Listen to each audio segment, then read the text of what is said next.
What is going on, everybody? Hope you're all doing well. Welcome back to more esports talk, and a bit of breaking news out there. In the last couple of hours, opening weekend is well underway for Call of Duty League, and amongst many other issues we have talked about across the past few weeks about this league, and of course over the past few months, and the 25 million plus buy-ins for each individual team out there, plus of course all the exorbitant costs that go into it, and the mismanagement of this league brought up to us by now. This weekend's problems alone show why this league might not be ready to start. Now, amidst other things out there, we have many players and even teams talking about just how bad this league might be for opening weekend, and I only bring this up because as a Call of Duty pro player, you can probably use just about any excuse you want to if it impacts your results, and I would say rightfully so. We now have things occurring which could actually impact those results. First of which, now rumors out there about where this will be broadcasted. I'm sure many of you guys watching have not seen advertisements. You have not seen a clarification as to where this league will be streamed. Of course, Twitch is going to be the top preference for many people out there. Recent rumors say YouTube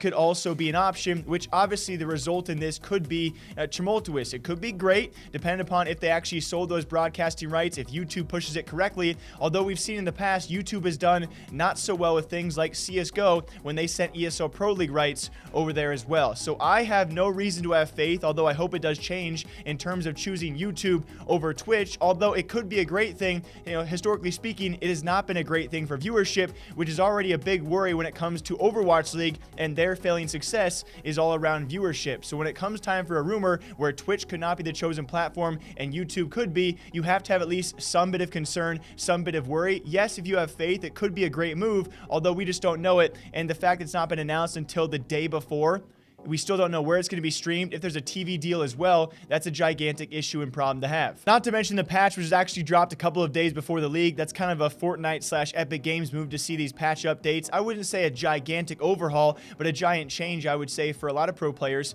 as well as kind of a halfway fix for slide canceling, released a couple of days ahead of time. It's not what you would prefer, especially with so much money and time and preparation put into the game, as well as the league itself. That just really shouldn't be a thing. Even Epic Games, for their World Cup, their biggest event, they did not release a single patch within a couple of weeks, I do believe, of their big events, although in the past, Fortnite's well known to drop patch updates a few days before their smaller events. And when it comes time for the first opening weekend of Call of Duty League, I think it's fair to say you should not be dropping an update a couple days before that. Even most recently, guys, brought to us by many accounts out there, even Barstool getting their taste on this, the Challengers events, the qualifiers going on inside a parking garage, as you can see by video footage on screen for all of you guys. Although, thanks to viewers out there, apparently it's a heated underground parking garage. The fact is this, you refer to Hastro's tweet, it's a $300 million league, and we're playing Challengers in a parking garage.